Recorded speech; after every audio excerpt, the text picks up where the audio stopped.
Leonardo das Dores de Nossa Senhora Castelo Branco. Este é um nome expressivo da literatura piauiense, nascido na antiga Barras, em região que hoje compreende a cidade de Esperantina, Piauí. Para falar sobre este barrense esperantinense, nós convidamos o historiador e descendente de Leonardo, Valdemir Miranda de Castro. Valdemir é estudioso da obra de Leonardo Castelo Branco e não bastasse o profundo diálogo que faz regularmente com a obra de seu tataravô, também é uma das mais expressivas figuras da genealogia no Piauí. Ele é autor do célebre livro Enlace de Famílias, é um dos estudos de genealogia sobre a família Castelo Branco, especificamente a descendência, sobretudo, de Antônio Carvalho de Almeida.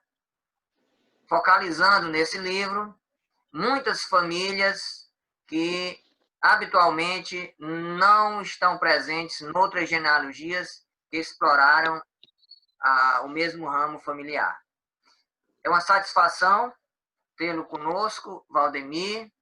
Antes de passar a palavra a você, eu queria enfatizar que Leonardo das Dores de Nossa Senhora Castelo Branco é, sem sombra de dúvidas, um dos mais valorosos nomes da literatura piauiense do século XIX. Infelizmente, a sua obra passou muito tempo sem o devido reconhecimento, porque, como os livros foram publicados originalmente em Portugal, a sua obra não era uma obra de ampla circulação. Recentemente, a Academia Piauiense de Letras, através da coleção Centenário, que reúne 150 livros vitais do pensamento cultural do Piauí, reeditou alguns dos mais significativos livros de Leonardo. A palavra é sua, para que possa, então, fazer um panorama pela obra do ilustre barrense esperantinense, Leonardo das Dores de Nossa Senhora Castelo Branco. Acho que chamei certo. Boa noite. Boa noite, Dilson, nobre colega, membro da Academia Piauiense de Letras. Leonardo foi a maior figura da história e da literatura piauiense, barrense, né, e esperantinense do século XIX. Ele foi um precursor em muitas ações no Piauí. Foi um cientista, um revolucionário, um poeta, que se envolveu em todas as questões políticas de sua época. Só não se envolveu na balaiada porque não se encontrava no Piauí, estava estudando na Europa. Ele, muito cedo, ele contraiu logo matrimônio, estudou um curso regular de humanidade com o pai, que foi educado em colégio jesuíta em Salvador, e logo que procriou, teve 9 filhos, já aos 45 anos, resolveu ir embora do Brasil e morar 10 anos na Europa, em Lisboa, e a França com frequência, e estudou tudo sobre mecânica e astronomia. Ele era um visionário, ele era um Leonardo da Vinci da Idade Média, que quis voar, que quis projetar várias máquinas para navegar o Rio Parnaíba, para descaroçar algodão, para fiar tecido. Ele foi um precursor de todas essas máquinas, né, da Revolução Industrial. Ele falava na boladeira, falava do monjolo, falava de um moinho de descaroçar algodão. E Leonardo, quando deixou a família no Piauí, já aos 45 anos de idade, que foi estudar na Europa, em Portugal, quando ele chega em Portugal para estudar, ele não frequentou uma escola, uma universidade, né? Um curso regular. Ele estudou como um autodidata. Ele leu a obra completa do padre Teodoro de Almeida, que é o autor da Recreação Filosófica, um livro que tem muitos números, e que a gente vê, pelo conhecimento abordado nas diversas obras que ele escreveu, a influência desse escritor do iluminismo português, que ele realmente teve grande influência dele, né? Inclusive, o Teodoro de Almeida foi o primeiro português que tentou explicar a física de Newton, de outros cientistas franceses. Então, o Leonardo, ele nasceu na fazenda Taboca, que na época pertencia a Parnaíba, depois pertenceu a Barras, hoje pertence à Esperantina. Os parnaibanos dizem que ele é parnaibano, barrense diz que é de Barra, nós esperantistas dizemos que ele é esperantina, mas ele é, acima de tudo, um cidadão do mundo. Foi um cara que estudou muito, viajou muito, viagens que pouquíssimas pessoas em sua época tinham acesso a fazer. Ele percorreu o mundo, né, à procura de conhecimentos, as suas descobertas científicas. Então, ele é um cidadão do mundo, né? É uma pessoa que gastou na sua existência toda a riqueza de sua família, todos os seus haveres em prol da causa pública. E graças a Deus, ele ainda teve um mecenas. Teve um cara que foi um ministro brasileiro na corte portuguesa, chamado Antônio Drummond de Menezes. Ele era um ministro brasileiro na corte portuguesa e ele patrocinou muito dos estudos do Leonardo. Leonardo, inclusive, quando esteve em Lisboa, era hóspede na casa dele. E todos os conhecimentos técnicos, científicos que Menezes queria saber, pedia a opinião ao Leonardo. E o Leonardo vai fazer um parecer sobre a obra do Antônio Ladislau Monteiro Beno, o Compêndio das Eras, e várias outras opiniões que ele pediu a Leonardo. E o Leonardo vai estudar as obras desses autores e vai emitir a sua opinião a pedido desse diplomata brasileiro. Então, ele foi o patrocinador de muitas coisas assim do Leonardo. A gente vê pelas dedicatórias também nos livros que o Leonardo faz a ele, né? Por exemplo, em Memórias Acerca das Abelhas da Província, ele dedica o estudo das abelhas do Piauí a esse ministro brasileiro chamado Antônio Vasconcelos de Drummond. E quando o Leonardo chega na Europa para estudar, no ano de 1835, é publicado pela primeira vez em Portugal, é um livro de um autor francês chamado Antônio Guilherme Pigot de Lebrun. Ele era conhecido mais como Pigot de Lebrun.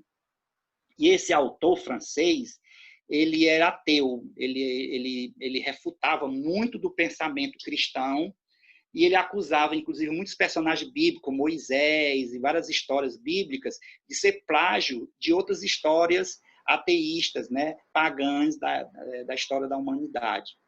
E o Leonardo, como um convicto católico fervoroso, muito religioso, ele vai, ao tomar conhecimento da obra do Pigot Lebrun, que se chama O Citador, é o livro chamado O Citador, em que ele nega a existência de Deus. Leonardo vai atrevidamente tentar contestar o pensamento do sábio francês e vai publicar, em 1835, no ano da morte, inclusive, do Pigot Lebrun, ele vai publicar o primeiro canto de O Ímpio Confundido, quer dizer, o ímpio, o que não acreditava, estava confundido, né? Então, ele vai usar uma espécie de um poema épico, né?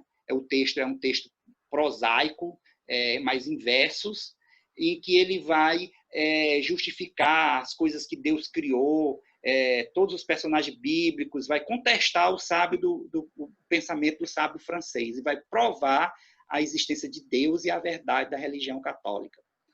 Esse livro, muitos dos autores piauienses, nós piauienses, acreditávamos que ele não existisse, né? Até quando o embaixador do Brasil em Lisboa, Alberto da Costa Silva, filho do poeta da Costa Silva, encontrou exemplares onde ele comprou em um alfarrabista em Lisboa. Esse trabalho foi que o Paulo Machado teve acesso e que, através do Paulo, eu consegui cópias.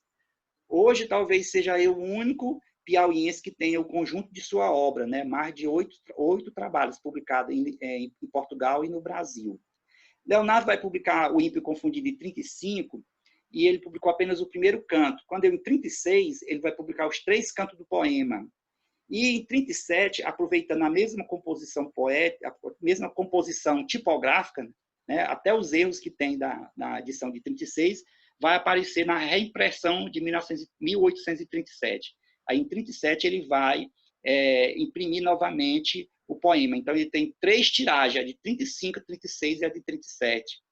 E, por ocasião da terceira edição, ele vendeu 213 exemplares antecipados, né? Ele oferecia o exemplar às pessoas e as pessoas compravam antecipadamente cópias dos livros. E, além desse livro Ímpio Confundido, quando Leonardo chega, estando em Portugal, ele vai tomar conhecimento que na cidade de Santarém, no norte de Portugal, no início da era cristã, em 1200 e pouco, ele descobre que tem um prodígio. Na cidade de Santarém existia uma hóstia consagrada que ela fazia milagres, né? E aí ele vai falar que é o Santíssimo Milagre, é uma hóstia que tem toda uma longa história, né? Que é para esse tempo para a gente contar, que uma judia pediu a uma portuguesa uma hóstia para fazer uma macumba, um despacho, uma coisa assim. E ela roubou a hóstia na igreja. Depois que o padre colocou a hóstia na boca, ela tirou a hóstia da boca e colocou no seio. E, ao voltar para casa, a hóstia começou a sangrar, e foi colocada uma arca, ela começou a reluzir, depois colocaram ela numa âmbula. Até hoje, na paróquia de Santo Estevão, em Portugal, na cidade de Santarém, existe a hóstia chamada o Santíssimo Milagre, que o Leonardo vai descrever esse prodígio através de 2 poemas. Um em versos decassílabos heróicos, né, para pessoas de maior instrução, e outro em forma de canção, em resto redondilha maior e menor. Então, ele vai produzir dois textos falando deste assunto, da hóstia sagrada, chama-se o Santíssimo Milagre. Depois, Leonardo também, quando volta ao Brasil, ele, além de outros trabalhos, ele vai publicar a sua obra mais conhecida, que é A Criação Universal. É um poema em que ele conta tudo que Deus criou no universo, de acordo com as lições bíblicas, os 6 dias que Deus levou para criar. O livro tem justamente os 6 capítulos, né? Ele descrevendo tudo que Deus criou no universo. Então, ele é um poeta muito antigo. Ele é um poeta que a sua obra é esgotada há muitos anos. Nós devemos à Academia Piauiense de Letras o maior legado com relação ao Leonardo, que no centenário da Academia, a Academia reeditou o Ímpio Confundido, fez a 4ª edição, também reeditou o Santíssimo Milagre, né, que é o poema religioso, e reeditou a Criação Universal, né? E muito em breve, esperamos que a gente possa estar apresentando uma biografia que nós estamos elaborando sobre ele, onde eu vou enfechar os demais trabalhos dele que ficaram inéditos, inclusive manuscritos, e aí fica, então, publicado o conjunto de sua obra, que os piauienses possam ter acesso e que as pessoas possam fazer uma releitura da obra de Leonardo e elevar ele ao patamar da história da literatura do qual ele merece, né, que tem direito. Ele sempre se apresentou nos livros publicados em Lisboa como brasileiro piauiense. E quando publicou A Criação Universal no Rio de Janeiro, ele fez questão de se declarar natural do Piauí, autor natural do Piauí. Então, é esse a grande figura da nossa literatura, da nossa história, né? Que participou da luta pela independência do Piauí, foi preso, foi a única pessoa que foi preso político no Piauí, né, por sedição. Ele esteve alguns meses na cadeia do Limoeiro, em Portugal.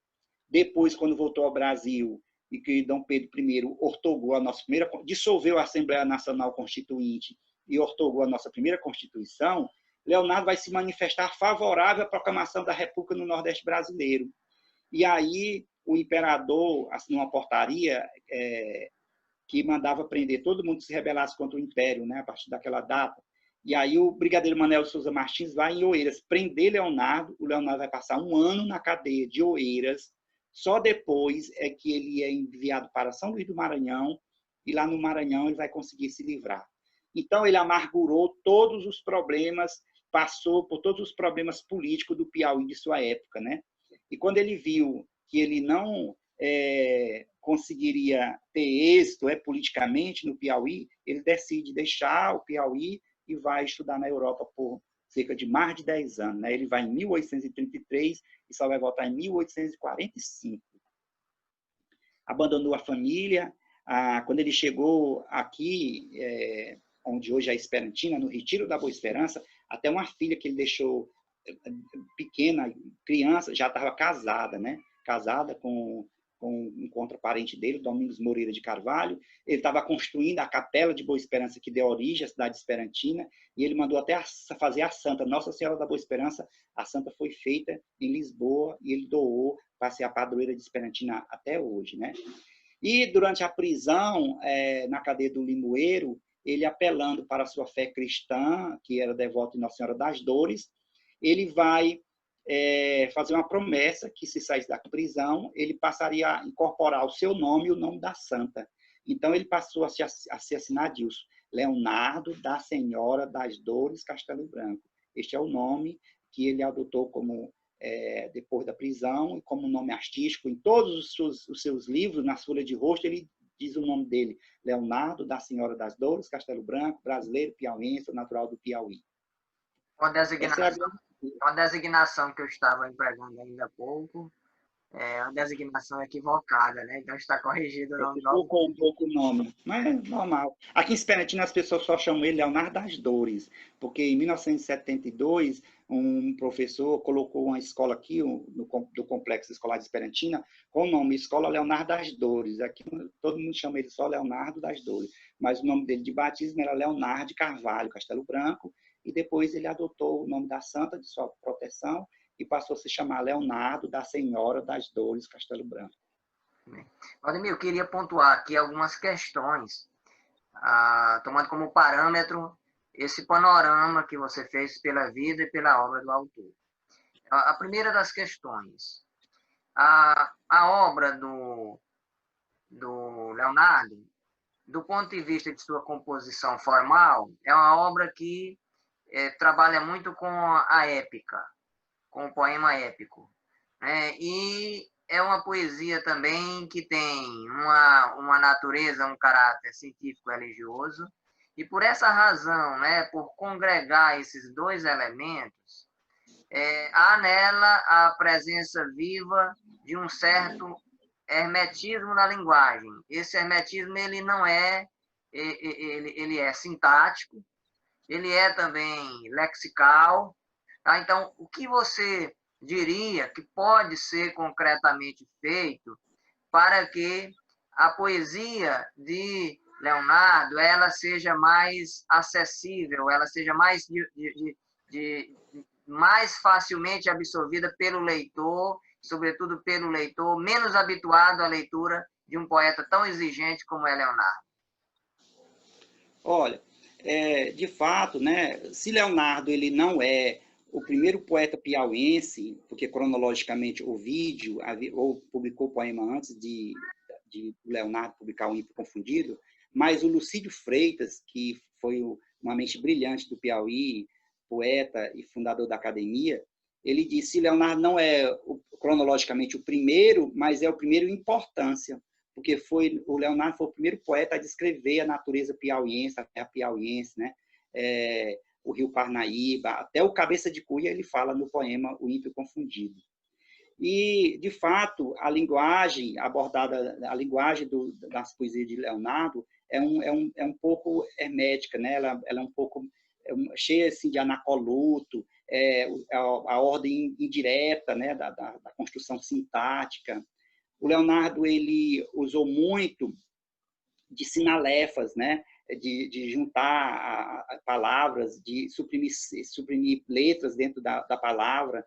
Então, não é um poema realmente fácil de se ler, mas é preciso que se faça realmente uma releitura de sua obra, né? Alguns autores foram cruéis, duros, como o Clodoaldo Freitas, o João Pinheiro, ao criticar a obra literária do Leonardo, né, o fazer poético dele. Mas correntes mais recentes são taxativas em dizer que eles impregnaram uma corrente presa ao tempo, né? Clodoaldo Freitas, quando analisou a criação universal, ele só usava alguns critérios que naquela época era usado para analisar a obra, né? A originalidade, a espontaneidade, né? Alguns critérios que hoje a gente precisa, dentro de uma nova corrente crítica literária, fazer uma releitura da obra de Leonardo e trazer ele para o centro do debate, né? E mostrar que ele realmente tinha uma alta linguagem, era uma pessoa que tinha grande conhecimento, embora não tendo frequentado uma universidade, uma faculdade, uma universidade, mas ele foi um grande estudioso, a gente vê pela alta linguagem dele, né? Um dia na academia, uma imortal da academia me questionou, impressionante a alta linguagem de Leonardo, termos, expressões, palavras e conhecimento, né? Que Leonardo expressa em seus poemas. E realmente nós temos que, com a publicação dessas obras pela academia, que os críticos, as pessoas que escrevem, que fazem crítica literária, possam ler e analisar melhor o fazer poético dele. Você consideraria, Valdemir, a obra de Leonardo uma obra adiante de seu tempo? Quando nós analisamos Leonardo no contexto da produção literária, se nós considerarmos a sua permanência em Portugal, ele é um homem de seu tempo, um homem adiante do seu tempo. Como é que nós poderíamos relacionar o que Leonardo produziu com o contexto do que se produzia em termos de literatura, então? Com certeza, o Leonardo foi um poeta muito além do seu tempo, né? Embora preso ainda a tradições assim do barroco, ele vivia, o período em que ele viveu estava mais ou menos dentro do romantismo, mas ele usava uma linguagem mais do estilo barroco, né? Mas, inclusive, um período da literatura em que se escrevia o texto, o assunto, né? Era assunto de prosa, mas em forma de verso, como nos poemas épicos, né? Então, ele deu um tom épico à sua obra. Alguns críticos da literatura piauiense, né? Como o poeta Paulo Machado, diz que Leonardo teria criado uma tríade épica, né? Com o Santíssimo, o ímpio com o Santíssimo e a criação universal, uma tríade épica. Mas o Leonardo, a gente pode observar pela linguagem, né? Pelas construções dele, que ele inclusive antecipou experiência modernista no fazer literário, antes mesmo de Sousandrede manifestar suas primeiras manifestações modernistas, né? Então, ele antecipou. Se você observar nos versos de Leonardo, eles são todos metrificados, mas não são rimados, são os versos brancos, né? E ele criou uma técnica interessante de enumerar no poema os seus versos. Todos os versos são enumerados e ele tem uma espécie de entrada no início dos versos como uma espécie de parágrafo, né? E as estrofes também, elas não têm regularidade. Elas são do tamanho que o fio da inspiração favorecer. Pode ter 5, 10, 15, 20, 25 versos em cada estrofe. Do tamanho, quando acabou o assunto, ele encerrava a estrofe. Então, ele antecipou bastante experiência modernista no fazer poético. E você consegue enxergar na obra, você como leitor habitual da obra do Leonardo, como profundo conhecedor dela, de já ter lido muitas vezes, sei que você tem muitos poemas aí de cor, decorado, daqui a pouquinho vou pedir que você lembre de algum poema ou de uma passagem do Leonardo, vamos deixar isso para daqui a pouquinho. Mas você consegue enxergar a presença da paisagem geográfica da região da antiga Barras refletida em algum verso, em algum poema? Você consegue enxergar em algum momento a presença da região de Barras, da antiga Barras, na poesia do Leonardo? Olha, com certeza. Leonardo, ele descreve muito o Rio Parnaíba, fala do Rio Longá, fala da Cachoeira do Urubu. Quando ele vai citar um determinado parte da criação universal, as formas de a água entrar no estado de ebulição, ele diz, pode ser por atrito ou por aquecimento. E por atrito, ele cita aqui, muito bem, dizer que as catadutas do Rio Longá, na minha província, Piauí. Então, ele cita que, falando justamente da cachoeira, né? Ele citou as quedas d'água do Rio Longá, na região que era Barras, né? Que hoje é Esperantina. E fala muito, nessas notas de rodapé, que são muitas, ele fala muito, né? Fala quando descreve certos animais, da fauna, da flora, ele diz onde eles viviam, né? Na região tal, na região da minha residência, na minha fazenda, perto de minha morada. Então, era toda essa região aqui do Baixo Longá, né? Envolvendo Barras, Batalha, Esperantina, Piracruba, Parnaíba. Então, ele descreveu a paisagem onde ele viveu. Quando ele tratou das abelhas, das 25 espécies de abelhas que ele descreveu, também ele cita várias vezes, né, a paisagem piauiense, né, a paisagem barrense. Né, inclusive, quando o Leonardo, já muito velho, em 1859, quando ele voltou para a sua terra natal, ele viveu mais alguns anos de sua existência sem viajar, e entre o Retiro da Boa Esperança, a sua fazenda Limpeza e a Vila de Barras. Ele viveu aí entre esses três ambientes até a sua morte no dia 12 de julho de 1873. Você consegue enxergar, eu sei que isso não é o foco da poesia de Leonardo, mas você consegue enxergar elementos de costumes presentes na poética de Leonardo? Não, na descrição de vários animais, da fauna, da flora, ele cita o fumo como uma das maneiras de curar doença, como prevenir dores de barriga, isso e aquilo. Ele cita o que mais? Ele cita veneno de animais, chás, remédios. São muitas as citações que tem, né, falando das plantas das ervas que existem na nossa região, que ele usava como remédios caseiros, né? Ele fala várias vezes. E cita, inclusive, animais também, animais que são da nossa região aqui. Ele descreve como é que o ambiente, o habitat deles, os modos que eles viviam, né? Onde eles se alimentavam. Então, ele descreve também muito essa paisagem aí, como que era o dia a dia da fauna, da flora e das pessoas. Quando nós analisamos, Aldemir, observamos a poesia do Teodoro, Teodoro, que era filho de Leonardo, Teodoro, autor do clássico A Harpa do Caçador, nós ficamos a nos questionar se Teodoro efetivamente recebeu, embora seja uma poesia que tem as suas especificidades, nós ficamos a nos questionar se houve concretamente alguma influência da figura de Leonardo sobre Teodoro, e não apenas sobre Teodoro, também sobre o seu neto Hermínio Castelo Branco. Né? Nós temos aí uma geração de poetas, né?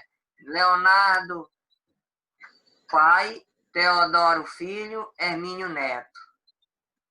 Então, quando nós observamos aí essa tríade, teria efetivamente Leonardo, guardadas as especificidades próprias de cada um, teria Leonardo exercido influência sobre o filho e sobre o neto? Não. Esses Castelo Branco aqui de Barras, Esperantina, eles legaram essas três gerações sucessivas. O Leonardo, o poeta cientista, Teodoro, o poeta caçador, e Hermínio, o poeta sertanejo. Eu fiz uma monografia uma vez falando sobre a criação, a harpa e a lira poética. E eu alenquei várias diferenças entre eles, né? Que não houve influência de um sobre o outro. Se Leonardo elaborou uma poesia científica, Teodoro foi uma poesia romântica. E Hermínio, uma poesia sertaneja, cabocla, né? Então, não houve assim influência de um para o outro. Infelizmente, não houve, né? Teodoro, a poesia de Teodoro, ele vai citar Ediceu, Elísio, Gonçalves Dias, né? Já o Hermínio é uma poesia tão autêntica que não tem influências assim. A influência que Hermínio vai ter é do convívio com os violeiros, com os trovadores, as pessoas que cantavam em viola. Ele vai se tornar um autêntico cantador da poesia sertaneja no Nordeste brasileiro. Então, não há, uma diferença grande entre a obra dos três escritores. São 3 gerações sucessivas, pai, filho e neto, sem exercer entre eles influência. Não tem a influência um dos outros. Eu gostaria de finalizar o nosso encontro, Valdemir, pedindo que você declamasse, eu sei que você tem poemas de cor do Leonardo, você declamasse aqueles poemas de Leonardo que são os poemas, os versos de Leonardo que são os versos de seu maior encantamento. O que lhe encanta mais na poesia do Leonardo? Eu sei que, que são muitos versos, muitos poemas, mas escolha um entre os favoritos. E aqui eu faço um parênteses para dizer que Valdemir Miranda é um dos mais profícuos historiadores da região norte do Piauí e que escreve sobre a história de Esperantina também. Quero aqui fazer esse parênteses. Então, para finalizarmos, por favor, os versos de Leonardo, de sua predileção. Olha, os versos de Leonardo, assim, ele não tem essa beleza romântica, né? Não é um verso que fala de amor, que fala da natureza, assim, mas o Leonardo escreveu um soneto que ele é uma glosa de um outro poema de um poeta português. Cantar quisera a criação de tudo o que recebeu do braço onipotente. A vida, a existência, a formosura, nesses milhões de mundo que consigo. Em vórtice contínuo os arrebata, sendo a veemência tanta com que corre, suas pérfidas órbitas que ufano, do mesmo raio a rapidez derdenho. Então, é uma poesia científica. Mas aí o Leonardo, ele vai fazer um poema muito interessante, que eu acho que ele foi vítima do tempo, né, e dos afazeres. Ele, como perdeu muito do seu tempo estudando e abandonou a família no Piauí, então, quando ele se viu velho, né, e achando que perdeu o tempo e a conta, ele fez esse mote aqui desse verso do autor português chamado Frei Antônio das Chagas. Ele diz assim, o mote é assim: mas quem gastou sem conta tanto tempo, como dará sem tempo tanta conta? Então, ele aproveitou esse mote e fez a causa em forma de um soneto, que diz assim: Deus nos pede do tempo estreita conta, é forçoso dar conta a Deus do tempo, mas quem gastou sem conta tanto tempo, como dará sem tempo tanta conta? Para fazer a minha conta, não mais, para fazer a tempo a minha conta, não mais cuidei da conta e foi-se o tempo, eis-me agora sem tempo e eis-me sem conta. Ó vós que terdes tempo sem ter conta, não gastais sem conta em passatempo, cuidai enquanto há tempo em ter de conta. Ah, se quem isto conta do seu tempo, houvesse feito a tempo a preço e conta, não chorará sem conta o não ter tempo. Então, ele vai usar, né, do cultismo do barroco, né, ele vai brincar neste poema com as palavras tempo e conta. Toda hora ele menciona o tempo e a conta. Então, parece que o próprio poeta foi vítima do tempo, né? Ele acho que ele não fez o que ele imaginava fazer, a sua conta no tempo em que Deus deu a ele. Então, ele gastou uma parte do tempo sem ter conta e se julgava agora sem tempo, sem conta e sem ter tempo, né? Querendo fazer aquilo que não era mais permitido fazer. Então, o Leonardo, no final de sua vida, entre Esperantina, Barras, entre o Retiro da Boa Esperança, que era um povoado de Barras, e entre a vila de Barras e a Limpeza, a propriedade que ele viveu, ele, no final de sua existência, construiu uma enorme máquina de madeira e metal que dizia ser o moto contínuo. Apesar de nós anunciarmos aqui o fim do nosso diálogo nesse momento, Valdemir, eu vou pontuar uma outra questão que eu desejaria tê-lo feito ao longo da sua exposição, após o panorama que você fez a respeito da poética e da vida do Leonardo. Algum indício concreto de onde possa ter sido sepultado o grande poeta? Teria sido ele sepultado na limpeza? Teria sido ele sepultado no interior da antiga matriz de Esperantim, da Boa Esperança, do Retiro da Boa Esperança? Teria sido ele sepultado no cemitério da Confraria de Nossa Senhora da Conceição? Onde concretamente? Alguma pista? Algo que nos leve a entender onde foi sepultado o grande poeta? Olha, aqui eu sempre procurei aqui da minha família, né? A pessoa mais antiga que eu alcancei viva foi uma bisneta do Leonardo, dona TT, e ela dizia que quando o Leonardo fundou a limpeza, lá se construiu um cemitério, ele desejava ali ser sepultado, na limpeza, e ele não morreu na limpeza. O Leonardo morreu no Barro Vermelho, que era uma fazenda do seu genro, Domingos Moreira de Carvalho, casado com de sua filha, Cândida Moreira de Carvalho. Ele morreu nesta fazenda, já empobrecido, né? Porque abandonou a família e tudo, e aí perdeu seus haveres, toda a riqueza que possuía, e ele morreu já em extrema pobreza na casa desse genro dele, Domingos Moreira de Carvalho. Mas, na igreja matriz de Esperantina, outra parenta minha, da família Quaré, me afirmou várias vezes, ainda está viva, que ela afirma, que teria um Leonardo enterrado dentro da igreja. Aí não se sabe se o que está enterrado dentro da igreja, se é o Leonardo Castelo Branco ou se é o Leonardo Quaresma dos Santos. De forma que o padre, esses padres que no seminário não estudam a história da arte, eles chegam nos municípios, o maior patrimônio histórico que tem numa cidade pequena é uma igreja, a Casa de Deus. Mas eles vão lá, reformam a igreja, acabam com a igreja, e os padres daqui foram tirar o piso da igreja, descobriram as lápides, quebraram as lápides e jogaram fora. Então, hoje é impossível saber se o Leonardo, que estava enterrado na igreja, se é o Castelo Branco, se é o nosso Leonardo das Dores. Entendeu? Não se sabe aonde ele foi sepultado. Muito provavelmente seja ele, porque na igreja matriz, quem começou a construir a igreja foi o co-sogro dele, o Francisco Xavier Moreira de Carvalho, que é o pai do Domingos Moreira e do João de Deus Moreira, os dois irmãos casados com duas filhas de Leonardo, a Cândida e a Angélica. Então, o Leonardo foi quem trouxe Nossa Senhora da Boa Esperança para a Esperantina. Então, eu acho que quem foi sepultado dentro da igreja, o Leonardo que é sepultado dentro da igreja de Esperantina, é o Leonardo Castelo Branco. Mas, infelizmente, os padres quebraram as lápides, fizeram uma ampla reforma agora em 2015, 16, 17, até hoje, concluindo a igreja esse ano, 2020, mas quando o padre retirou o piso de ladrilho hidráulico, que tinha lá, muito bonito para botar hoje, a igreja está toda travestida de mármore.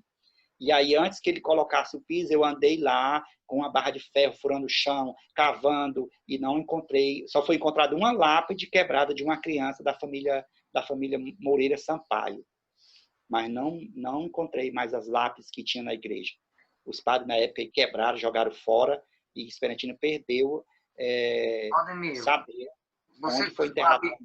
Você, com sua habilidade de vasculhar documentos antigos, que ele é muito peculiar, você não acredita que não tem esperança de que nós possamos encontrar algum documento ainda que ateste onde tenha sido sepultado o grande Leonardo? Eu acho improvável encontrar, porque eu já vasculhei os livros eclesiásticos de Esperantina, Barras, Batalha, Piracuruca, Parnaíba, todos os lugares imagináveis possíveis, né? Nem mesmo a certidão de batismo dele eu não consegui encontrar, porque, infelizmente, os livros eclesiásticos de Piracuruca, os mais antigos, sumiram. Alguns pesquisadores que me antecederam ou extraviaram, levaram, roubaram ou foram destruídos, né? porque o Leonardo vai nascer em 1788 e a gente só tem um livro lá de Piracuruca de 1793. Quer dizer, 10 anos antes, a gente conseguia achar o dia e o mês que ele nasceu, que a gente só sabe o ano, que é 1788. Ele provavelmente nasceu sob o signo de Leão, porque ele morreu no dia 12 de julho, antes de completar 85 anos, poucos dias antes de completar 85 anos. Anunciou o jornal aí, o Propagador, que era se publicar em Teresina, noticiou a morte dele e disse que ele morreu 85 anos incompletos. Né? Então, ele morreu 12 de julho, provavelmente ele é entre 25 de julho a 20 e tanto de agosto, ele é mais ou menos nessa faixa aí que ele deve ter nascido, mas não sei precisar. O Reginaldo Miranda aventou a possibilidade do Leonardo ter nascido no dia 6 de novembro, porque é o dia de São Leonardo, mas essa possibilidade aí é muito remota, porque ele faleceu em julho e próximo de completar 85 anos. Então, ainda foi no primeiro semestre. O certo é que Leonardo permanece entre nós através de sua obra grandiosa, e essa informação habitará essa não informação de onde ele tenha sido sepultado, habitará, portanto, o nosso imaginário. Eu gostaria... tem um conjunto da obra dele publicada no Brasil. Aqui. Não sei se dá para ver. Inclusive, eu tenho o único livro do Leonardo que eu tenho original é esse daqui, que o doutor Gardo Pires Ferreira, amigo meu, comprou no Alfarrabista, comprou num sebo, no Rio de Janeiro, é de 1859. 1800 e... Investigação. É o último livro que ele publicou. 1859. Foi o último trabalho que Leonardo publicou. Estão aí, portanto, bem preservados, né, para que um dia possam, né, esses outros trabalhos também serem editados, né, Valdemir? Então, Valdemir, nós agradecemos a sua grande contribuição para o portal Entre Textos, para a série Tributo à Cidade Natal, uma homenagem especial à cidade de Barras do Maratauã, pelos seus 179 anos. Muito obrigado, Valdemir. Obrigado, Dilson. Estamos à sua disposição. Obrigado.